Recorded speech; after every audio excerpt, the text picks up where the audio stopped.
সুপ্রিয় শিক্ষার্থী, আসসালামু আলাইকুম। আরিফস একাডেমির পক্ষ থেকে তোমাদেরকে জানাই শুভেচ্ছা। আশা করি তোমরা ভালো আছো এবং সুস্থ আছো।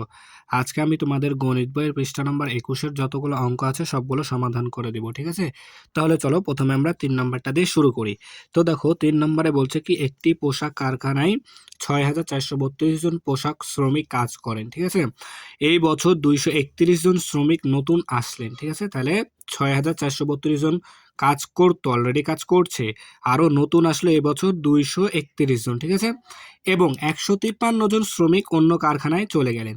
তো এখন প্রশ্ন হচ্ছে যে আমাদের বর্তমানে ওই কারখানায় শ্রমিক সংখ্যা কত, ঠিক আছে? তো আমরা এটা দুইভাবে করতে পারি, ঠিক আছে? তো আমরা সহজ পদ্ধতিটাই শিখবো, ঠিক আছে? তো দেখো প্রথমে তাহলে আমাদের বর্তমানে কারখানায় ছিল দেখো 6,432 জন। তো আমরা লিখবো পোশাক কারখানায়, প্রথমে লিখবো কি পোশাক কারখানায় শ্রমিক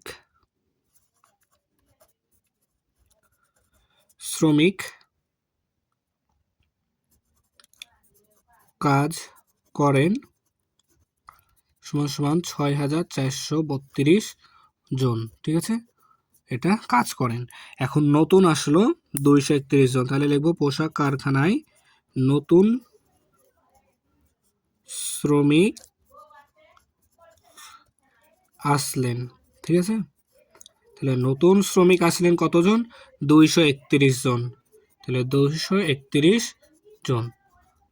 তাহলে দেখো আমাদের মোট এখন বের করি। তাহলে দেখো মোট শ্রমিক কতজন হচ্ছে? তাহলে দেখো 2 আর 1-এ 3, 3 আর 3-এ 6, 4 আর 2-এ 6, আর এখানে 6, তাই না? তাহলে এটা হচ্ছে আমাদের মোট শ্রমিক, তাই না? তাহলে দেখো আগে শ্রমিক এবং যে নতুন শ্রমিক আসলো এরা সবগুলো মিলে কত হলো? 6,663 জন শ্রমিক দাঁড়ালো, তাই না? তাহলে মোট শ্রমিক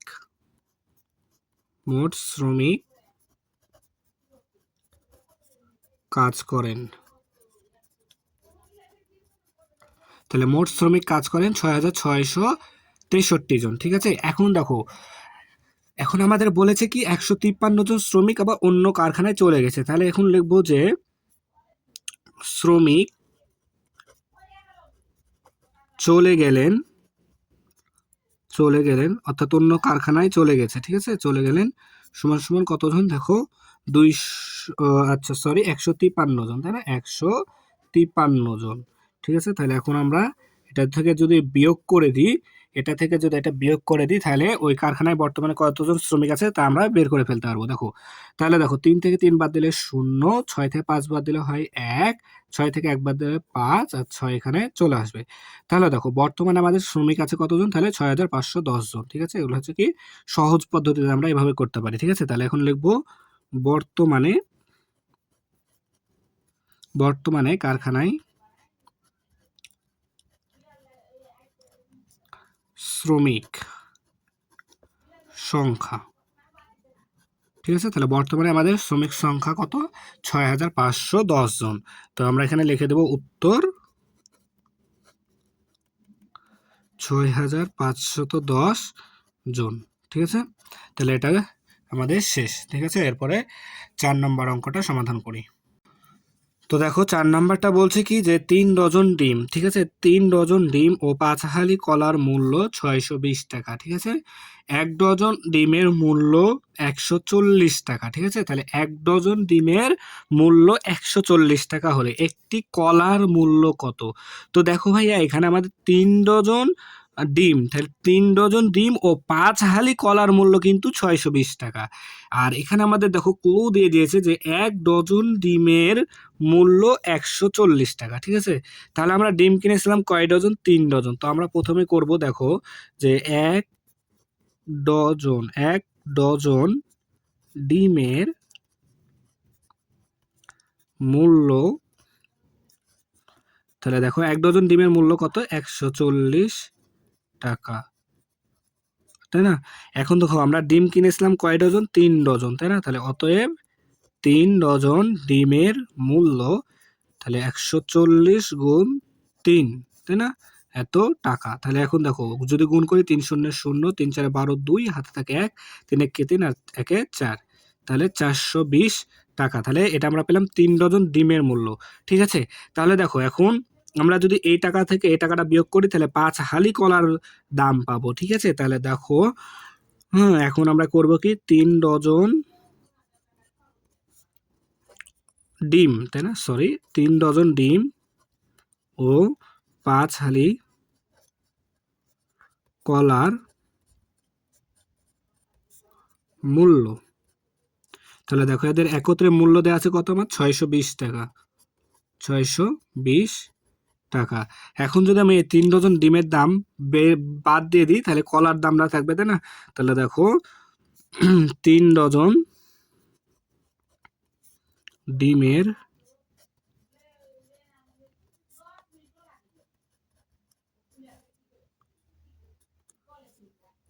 3 ডজন ডিমের মূল্য 420 টাকা পেলাম, তাই না। তাহলে 420 টাকা, তাই না। তাহলে এখন যদি আমরা এটা বিয়োগ করে দিই তাহলে দেখো 5 হালি কলার দামটা এখানে আমাদের চলে আসবে, তাই না। তো দেখো 0 থেকে 0 বাদ দিলে 0, তাই না, 2 থেকে 2 বাদ দিলে 0, 6 থেকে 4 বাদ দিলে 2, তাই না। তাহলে 200 টাকা।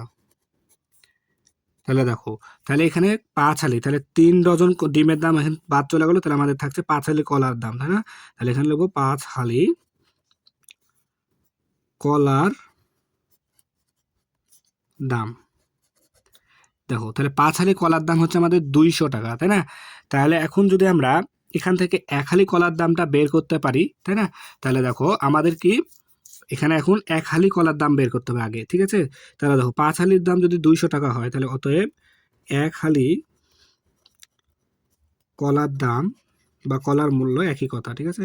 তাহলে 1 হালি কলার দাম দেখো কত টাকা হবে, তাহলে সমান সমান 200 ভাগ 5 টাকা। তাহলে দেখো এখন যদি আমরা 200-কে 5 দ্বারা ভাগ করি তাহলে আসবে আমাদের 40 টাকা, ঠিক আছে,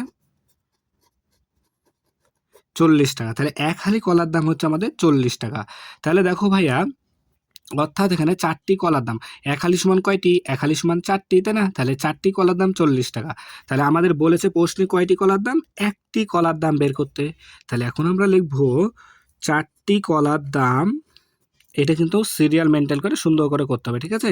দেখো খুব সহজে কিন্তু তাহলে করতে পারবো। তাহলে 4টি কলার দাম সমান সমান কত টাকা, দেখো তাহলে 4টি কলার দাম হচ্ছে 40 টাকা, তাই না। অতএব একটি কলার দাম সমান সমান 40 ভাগ 4 টাকা, ঠিক আছে না। তাহলে দেখো তাহলে একটি কলার দাম কত আসছে, তাহলে 40কে যদি আমরা 4 দ্বারা ভাগ করি তাহলে 4 দশে 40, তাহলে 10 টাকা। তাহলে দেখো বুঝতে পেরেছো আশা করি। তাহলে একটি কলার দাম কত, আমাদের একটি কলার দাম হচ্ছে 10 টাকা। তাহলে আমরা এখানে লিখে দেবো উত্তর 10 টাকা, ঠিক আছে। তাহলে একটি কলার দাম আমাদের পেলাম কত, 10 টাকা, ঠিক আছে। তাহলে দেখো 4 নাম্বারটাও আমাদের সমাধান করা হয়ে গেল, ঠিক আছে না। এরপর দেখো 5 নাম্বার। তো 5 নম্বর বলছে দেখো 1 ডজন ডিম এবং 5টি মুরগির মূল্য একত্রে 1395 টাকা, ঠিক আছে। ভালো করে প্রশ্নটা পড়তে হবে কিন্তু, হ্যাঁ। 1 ডজন ডিম, ঠিক আছে, অর্থাৎ 12টি ডিম এবং 5টি মুরগির মূল্য একত্রে 1395 টাকা, ঠিক আছে। এখন দেখো বলেছে একটি ডিমের মূল্য 10 টাকা, ঠিক আছে। তাহলে একটি ডিমের মূল্য 10 টাকা হলে একটি মুরগির মূল্য কত, ঠিক আছে। তাহলে দেখো এখানে একটি ডিমের দাম দেওয়া আছে, ঠিক আছে। তাহলে আমরা প্রথমে ডিমের মূল্যটা, মোট ডিমের মূল্য কত সেটা বের করে নেব, ঠিক আছে। তো দেখো যে একটি ডিমের মূল্য 10 টাকা, তাহলে 1 ডজন অর্থাৎ 12টি ডিম, 1 ডজন সমান কয়টি, 12টি, ঠিক আছে। অতএব তাহলে 12টি ডিমের মূল্য, ঠিক আছে, 12টি ডিমের মূল্য। তাহলে দেখো 12 গুণ 10 টাকা। চাইলে তোমরা এখানে সাইড নোট দিয়ে দিতে পারো যে 1 ডজন সমান সমান 12টি, ঠিক আছে, এটা দিয়ে দিতে পারো, ঠিক আছে। তাহলে দেখো তাহলে 12 10-এ 120 টাকা। ঠিক আছে, তাহলে দেখো 1 ডজন ডিমের দাম কত টাকা পেলাম? 120 টাকা। ঠিক আছে, তাহলে এখন এই যে মোট মূল্য, ওদের মোট মূল্য মুরগির এবং হচ্ছে কি ডিমের মোট মূল্য থেকে যদি ডিমের দামটা বাদ দিয়ে দিই, তাহলে আমাদের 5টি মুরগির দাম থাকবে। তাহলে চলো আগে বিয়োগটা করে ফেলি। তাহলে দেখো 1 ডজন 1 ডজন ডিম ও 5টি মুরগির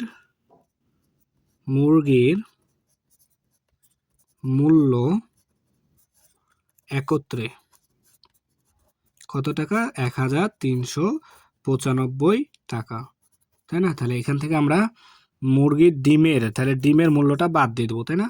তাহলে দেখো 1 ডজন ডিম অর্থাৎ 12টি ডিমের মূল্য, তাহলে 1 ডজন ডিমের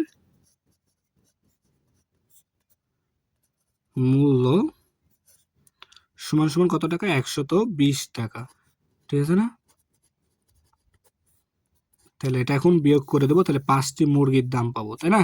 তাহলে দেখো, তাহলে 5 থেকে 0 বাদ দিলে 5, 9 থেকে 2 বাদ দিলে হয় 7, 3 থেকে 1 বাদ দিলে 2, আর এই 1 এখানে চলে আসবে, তাহলে 1275 টাকা, ঠিক আছে? তাহলে দেখো এটা কিসের দাম? তাহলে 1 ডজন ডিম এর দাম বাদ দিলাম, তাহলে থাকলো কি 5টি মুরগির মূল্য, তাহলে এখানে লিখবো 5টি মুরগির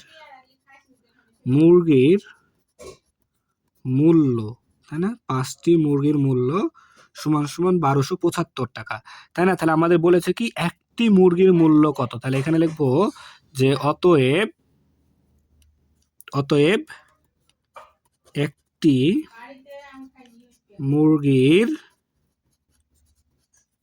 মূল্য, তাহলে 1275কে যদি আমরা 5 দ্বারা ভাগ করে দিই, তাহলেই কি আমাদের উত্তরটা চলে আসবে, তাই না? তাহলে দেখো, যদি আমরা 1275কে 5 দ্বারা ভাগ করি, তাহলে কিন্তু উত্তর চলে আসবে। আর আমরা কিন্তু ভাগ করা কিন্তু এর আগে শিখেছি, তাই না? তাহলে দেখো, যদি তোমরা 1275কে 5 দ্বারা ভাগ করো, তাহলে পাবা উত্তর তোমরা 255 টাকা, ঠিক আছে? এটা আমাদের উত্তর চলে আসবে, তাই না? তাহলে একটি মুরগির মূল্য কত আসলো? তাহলে একটি মুরগির মূল্য আসলো আমাদের 255 টাকা। তাহলে এখানে আমরা এখন লিখে দেবো উত্তর 255 টাকা, তাই না? তাহলে এটা কি আমাদের একটি মুরগির মূল্য আমরা পেয়ে গেলাম, ঠিক আছে না? তাহলে দেখো সরি, তাহলে দেখো আমাদের 21 পৃষ্ঠা সবগুলো অঙ্কের সমাধান করা হয়ে গেল, তাই না? তাহলে আজকে এই পর্যন্তই। ভিডিওটি ভালো লাগলে অবশ্যই লাইক, কমেন্ট, শেয়ার করতে ভুলবেন এবং পরবর্তী ভিডিও সবার আগে পেতে আমাদের চ্যানেলটি সাবস্ক্রাইব করে রাখো। আল্লাহ হাফেজ, আসসালামু আলাইকুম ওয়া রাহমাতুল্লাহ।